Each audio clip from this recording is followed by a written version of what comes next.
बिस्मिल्लाहिर्रहमानिर्रहीम। अस्सलाम वालेकुम। आज 13 अगस्त बरोज़ मंगल हम बात करेंगे सुप्रीम कोर्ट ऑफ पाकिस्तान के फ़ैसले के बाद इलेक्शन कमीशन ऑफ पाकिस्तान की जानिब से जो सीटों से मुतल्लिक फ़ैसले को खुशाइंद करार दिया गया है, उसकी तफसील मैं आपके साथ शेयर करूँगा और मैं आपको बताऊँगा इलेक्शन तरमीमी एक्ट से मुतल्लिक आज अहम समाअत हुई और जो पेशरफ सामने आई है उसके ऊपर हम बात करेंगे और उसकी तफसील मैं आपके साथ शेयर करूँगा। सबसे पहले हम बात कर लेते हैं सुप्रीम कोर्ट ऑफ पाकिस्तान का जो कल फ़ैसला सामने आया था, जिसमें 3 पाकिस्तान तहरीक इंसाफ के जो MNAs थे जिनको 9 फरवरी को कामयाब करार दिया गया था और उसके बाद उनका बाकायदा तौर पर नोटिफिकेशन जारी हुआ। नोटिफिकेशन जारी होने के बाद उन्होंने हलफ उठाया और वो आज तक तकरीबन ये जो 5-6 महीने हैं वो बतौर MNA उन्होंने अपनी ज़िम्मेदारियाँ निभाईं। अब पाकिस्तान तहरीक इंसाफ की जानिब से ये ऐलान किया गया है कि हम रिव्यू पिटीशन में जा रहे हैं इन 3 फैसलों के ख़िलाफ़, चूँकि ये आइन और कानून के साथ खिलवाड़ है। उनका कहना है कि एक आपकी कलम की जुम्बश से आपने लाखों अवाम का जो मैंडेट है वो आपने उनसे छीन लिया है और जो लोग कामयाब थे। और काश, पाकिस्तान तहरीक इंसाफ का कहना है कि काश हमारी मुअज़्ज़ज़ अदलिया देख तो लेती कि इनको दोबारा गिनती के बाद इन्होंने कौन से कारनामे सर अंजाम दिए। अब एक बात मैं आपको बता दूं, दोबारा गिनती का जो मामला है और इलेक्शन कमीशन का जो फ़ैसला है, जब इलेक्शन ट्राइब्यूनल बन जाए तो उसके बाद चूँकि अब दोबारा गिनती के बाद अगर कोई नया नोटिफिकेशन जारी होता है तो उस नोटिफिकेशन को इलेक्शन ट्राइब्यूनल में चैलेंज किया जा सकता है सुप्रीम कोर्ट के फ़ैसले के बाद। अब पाकिस्तान तहरीक इंसाफ के पास 2 रेमेडीज़ हैं। एक तो यह है कि वो रिव्यू पिटीशन में जा सकते हैं, रिव्यू फाइल कर सकते हैं, और दूसरी उनके पास रेमेडी ये है कि वो इलेक्शन ट्राइब्यूनल में दरख्वास्त दे सकते हैं और इलेक्शन ट्राइब्यूनल में उस दोबारा गिनती को भी, चूँकि पाकिस्तान तहरीक इंसाफ का ये मानना है कि सुप्रीम कोर्ट ऑफ पाकिस्तान कम अज़ कम एक दफ़ा ये मुलाहजा कर लेती कि उनके उस हुक्म के बाद जो दोबारा गिनती हो चुकी है उस गिनती को देख तो लें कि ऐसी कौन सी करामात हुई हैं कि जहाँ पर एक कैंडिडेट 10,000 वोटों से जीता हुआ है और अचानक से जो मुस्तरद वोट पहले 6,000 थे वो 20,000 हो जाते हैं और मुस्लिम लीग नून के उम्मीदवार के वोट 13,000 बढ़ जाते हैं और पाकिस्तान तहरीक इंसाफ के उम्मीदवार के वोट 12,000 कम हो जाते हैं। ऐसा कौन सी इनके पास साइंस है कि ऐसी गिनती हुई है। और फिर पाकिस्तान तहरीक इंसाफ की जो शाह महमूद कुरैशी की बेटी हैं उनकी जानिब से, तैमूर मलिक की जानिब से 2 मिसालें दी गई हैं कि हम गए और हमने दोबारा गिनती की दरख्वास्त दी, तो दोबारा गिनती की दरख्वास्त पर हमारा जो मामला है 10 फरवरी का उनका जो ट्वीट है कि जनाब हम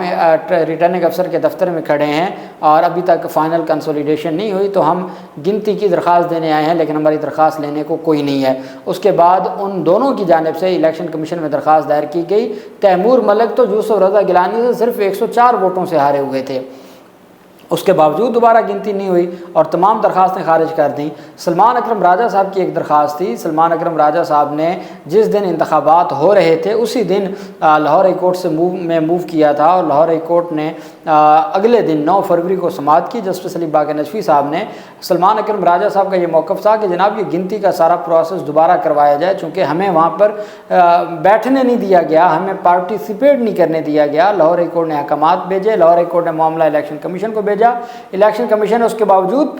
सलमान अकरम राजा साहब की दरख्वास्त खारिज कर दी। और ये बात कल जस्टिस जो अकील अब्बासी साहब हैं उन्होंने लिखा है कि आप अंदाज़ा लगाएं, लाहौर हाई कोर्ट अपने फ़ैसले में कहती है कि ये कोई एक दरख्वास्त नहीं थी, दर्जनों दरख्वास्तें थी इलेक्शन कमीशन के पास, लेकिन इलेक्शन कमीशन ने चंद दरख्वास्तों को मंजूर कर लिया, लेकिन उन्हीं ग्राउंड्स पर, उसी पॉइंट पर, उसी क्वेश्चन ऑफ लॉ पर जो अक्सरियती दरख्वास्तें थी उनको खारिज कर दिया। जिसके ऊपर जस्टिस अकील अब्बासी ने लिखा कि जो आर्टिकल 25 है जो इक्वलिटी ऑफ सिटीज़न की बात करते हैं, उसकी भी खिलाफ वर्जी की गई है इलेक्शन कमीशन ऑफ पाकिस्तान की जानिब से। और लेकिन चूँकि सुप्रीम कोर्ट ऑफ पाकिस्तान का हुक्म है कि भाई आपने हर सूरत दुरुस्त कहना है और आपने गुस्ताखी नहीं करनी इलेक्शन कमीशन ऑफ पाकिस्तान की, और जो जजेस का तहज़ीक आमेज़ रवैया है आइनी इदारों के हवाले से। अब इलेक्शन कमीशन ने एक ख़बर दी है मीडिया को अपने ज़राए से। इलेक्शन कमीशन ऑफ पाकिस्तान इंतखाबात हर तरह से साफ़, शफ़ाफ़ और गैर मुतनाज़ बनाने के लिए वोटों की दोबारा गिनती के लिए अहकामात जारी करने का इख्तियार रखता है। इसमें ये जो प्रेस रिलीज़ मीडिया को जारी की गई है ज़राए के ज़रिए, इसमें एक और काम करते वो बहुत बेहतर हो जाता कि जी इलेक्शन कमीशन अख्तियार रखता है और इलेक्शन कमीशन की ये जो प्रेस रिलीज़ है कि जी इंतखाबात हर तरह से साफ़ और शफाफ और गैर मुतनाज़ बनाने के लिए वोटों की दोबारा गिनती के लिए अहकामात जारी रखने का अख्तियार रखता है, उसमें लिख देते कि इलेक्शन कमीशन वोटों की नून लीग की दोबारा गिनती की दरख्वास्तों को अख्तियार रखता है उस पर अहकाम जारी रखने का। चूँकि हमने देखा कि इस पूरे वक्त में, इस पूरे टेन्योर में पाकिस्तान तहरीक इंसाफ की दरख्वास्तें खारिज हुई और हुकूमती इत्तेहाद की दरख्वास्तें मंजूर हुई। हुकूमती इत्तेहाद को अब अगर 16-17 सीटें भी दे दी जाएँ दोबारा गिनती में, और अब तो एक प्रेसिडेंट बन चुका है, अब सुप्रीम कोर्ट के फैसलों पर हर सूरत अमल दरामद ज़रूरी है हाई कोर्ट के लिए। अब हाई कोर्ट अलग से कुछ नहीं कर सकता। अब अगर इलेक्शन कमीशन को कोई 4 दरखास्तें और चली जाती हैं, अभी आपने देखा नहीं है उमर अयूब का मामला इलेक्शन कमीशन लेके बैठा हुआ है, तो अगर 5-7 दरखास्तें भी चली जाएं और इलेक्शन कमीशन उनकी दरखास्तें मंजूर करके इलेक्शन ट्राइब्यूनल को 40 दिन से स्टे ऑर्डर दिया हुआ है और हाई कोर्ट अब जा नहीं सकते, सुप्रीम कोर्ट की जजमेंट आ गई है, तो फिर वो तो इलेक्शन कमीशन तो अपनी मर्ज़ी से फिर धड़ाधड़ दोबारा गिनती की दरखास्तें, जो पाकिस्तान तहरीक इंसाफ के पास 94 MNAs बचे हैं तो वो तो फिर 44 बच जाएंगे। ये भी हो सकता है कि जो 41 को इलेक्शन कमीशन नोटिफाई नहीं कर रहा पाकिस्तान तहरीक इंसाफ का आज़ाद का, क्या पता दोबारा गिनती में उन तमाम को फारिग कर दें। ऐसे नहीं तो ऐसे सही, फिर वैसे नहीं सुप्रीम कोर्ट के फैसले को रद्द करना अगर पॉसिबल नहीं है तो फिर ऐसे करके देख लेते हैं। और फिर चूँकि काजी फैज़ ईसा साहब का और सुप्रीम कोर्ट की जजमेंट है, कहते हैं जी कि इलेक्शन कमीशन के मुताबिक इलेक्शन कमीशन ऑफ पाकिस्तान एक खुद मुख्तार आइनी इदारा है जो इंतखाबी शफाफियत के लिए वोटों की दोबारा गिनती के अहकाम जारी करने का अख्तियार रखता है। इलेक्शन कमीशन के मुताबिक इलेक्शन कमीशन आइन के आर्टिकल 218(3) और इलेक्शंस एक्ट 2017 की दफ़ा 95(6) और दफ़ा 4 और दफ़ा 8 के तहत वोटों की दोबारा गिनती के लिए अहकाम जारी करने का अख्तियार रखता है। हालिया आम इंतखाबात में कमीशन को हल्का NA-79 गुजरांवाला, हल्का NA-81 गुजरांवाला, हल्का PP 133 ननकाना साहब और हल्का NA-154 लोधरा के लिए दोबारा गिनती के लिए दरखास्तें मौसूल हुई। बाकियों का जिक्र ही नहीं किया, इलेक्शन कमीशन अपनी प्रेस रिलीज़ में भी जिक्र नहीं किया। इलेक्शन कमीशन ने इन दरखास्तों को रिकॉर्ड के मुताबिक फ़ैसला करके मंजूर किया, जिसको मुतासरा फ़रीक ने लाहौर हाई कोर्ट में चैलेंज किया। लाहौर हाई कोर्ट ने मुतासरा फ़रीक की रिट पिटिशन मंजूर करते हुए इलेक्शन कमीशन के फ़ैसले को कलअदम करार दिया। लाहौर हाई कोर्ट के फ़ैसले को सुप्रीम कोर्ट ऑफ पाकिस्तान में चैलेंज किया गया। अदालत उज़्मा ने सैर हासिल बहस के बाद इलेक्शन कमीशन के आइनी और कानूनी अख्तियारात की वाज़ेह तशरीह करके जुमला अपील मंजूर करते हुए लाहौर हाई कोर्ट के फ़ैसलों को कलअदम करार दिया और कमीशन के फ़ैसलों को आइन और कानून के मुताबिक करार दिया। इलेक्शन कमीशन आइन और कानून की रूह से आइन के आर्टिकल 218(3), इलेक्शन एक्ट 2017 की दफ़ा 95 सबसेक्शन 6 इंक्लूडिंग दफ़ा 4 और दफ़ा 8 के तहत अख्तियार रखता है कि वो दोबारा गिनती का हुक्म जारी कर सकता है, लेकिन सिर्फ हुकूमती इत्तेहाद या मुस्लिम लीग नून की दरखास्तों पर वो दोबारा गिनती का हुक्म जारी कर सकता है, पाकिस्तान तहरीक इंसाफ की दरखास्तें खारिज कर सकता है। दूसरी तरफ इलेक्शन तरमीमी एक्ट के हवाले से आप जानते हैं कि ये मामला लाहौर हाई कोर्ट में चैलेंज हुआ और मैंने आपको कहा था कि लाहौर हाई कोर्ट में सुप्रीम कोर्ट से पहले ये मामला खुल गया है। अच्छा, इसमें अब अहम बात यह थी कि ये अज़हर सिद्दीक एडवोकेट की दरख्वास्त थी। अज़हर सिद्दीक चूँकि अब अज़हर सिद्दीक के पास मटीरियल पहले से मौजूद था, क्योंकि सलमान अकरम राजा साहब ने जो बैरिस्टर गौहर अली ख़ान की जानिब से सुप्रीम कोर्ट ऑफ पाकिस्तान में दरख्वास्त दायर की है, वो इतनी डिटेल और इतनी तफसीली दरख्वास्त है कि उसके बाद कोई और फैक्ट लिखने की ज़रूरत ही नहीं थी, ना ही कोई और क्वेश्चन ऑफ लॉ के ऊपर बात करने की ज़रूरत थी। तो उन्होंने एक तगड़ी दरख्वास्त अज़हर सिद्दीक ने उन्हीं पॉइंट्स के ऊपर दायर की लाहौर हाई कोर्ट में। जस्टिस सुल्तान तनवीर अहमद साहब, जस्टिस सुल्तान तनवीर अहमद साहब वो जज हैं जो पहले दिन से इलेक्शन ट्राइब्यूनल मुकर्रर हुए, जिनका नाम अमीर भट्टी ने दिया था, जिसको इलेक्शन कमीशन ने ट्राइब्यूनल का जज मुकर्रर किया। और उसके बाद इलेक्शन कमीशन जिस नाम पे सेटिस्फाई था, चूँकि बाकियों के हद तक तो पैनल मांगे गए थे, तो 3-4 जजेस थे जिन पर सेटिस्फाई था, उनमें से एक जस्टिस सुल्तान तनवीर साहब थे। और फिर जस्टिस सुल्तान तनवीर साहब के पास पिंडी बेंच के तमाम केसेस भी सुल्तान तनवीर साहब जो लाहौर में बतौर जज इलेक्शन ट्राइब्यूनल सुन रहे थे, तो वो भी तमाम के तमाम केसेस भिजवा दिए गए थे।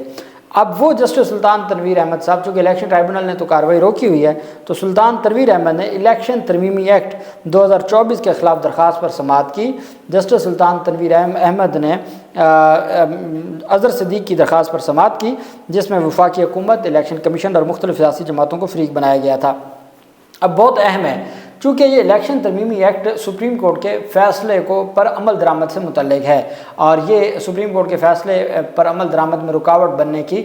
कोशिश की जा रही है। और मैंने आपको कहा था कि सुप्रीम कोर्ट के फैसलों पर अमल दरामद के लिए दो अथॉरिटीज़ होती हैं, एक सुप्रीम कोर्ट आज खुद और दूसरी होती है हाई कोर्ट। अब हाई कोर्ट में दरख्वास्त दायर करके सुप्रीम कोर्ट के फैसले पर अमल दरामद की इस्तदा कर सकते हैं। यही बात जस्टिस सुल्तान तनवीर ने कही। जस्टिस सुल्तान तनवीर ने रिमार्क दिए कि मौजूदा दरख्वास्त सुप्रीम कोर्ट के फैसले की तशरीह से मुतल्लिक है। मैं Lahore high court principal seat पर दस्तयाब नहीं हूँ, चूँकि सुल्तान तनवीर साहब ज़्यादा टाइम भावलपुर बेंच या मुल्तान बेंच में होते हैं। उन्होंने कहा चूँकि मैं प्रिंसिपल सीट पर तो अब बतौर ड्यूटी जज जो छुट्टियों की वजह से यहाँ मौजूद हूँ, तो मैं Lahore high court principal seat पर दस्तयाब नहीं हूँ, इसलिए मैं आज ही केस की फ़ाइल कायम मुकाम चीफ जस्टिस आबिद अजीज़ शेख साहब को भेज रहा हूँ ताकि वो ऐसे जज साहब के पास लगाएं जो यहाँ अवेलेबल होते हैं, जिसमें जस्टिस शाहिद करीम साहब। और जस्टिस शाहिद करीम साहब वो हैं जिन्होंने कायम मुकाम चीफ जस्टिस से अब हलफ भी लिया है और वो लाहौर हाई कोर्ट में मौजूद भी हैं। ये मैं अपनी तरफ से कह रहा हूँ, चूँकि इस तरह की कानून से मुतल्लिक जो दरखास्तें होती हैं वो शाहिद करीम साहब के पास जाती हैं। तो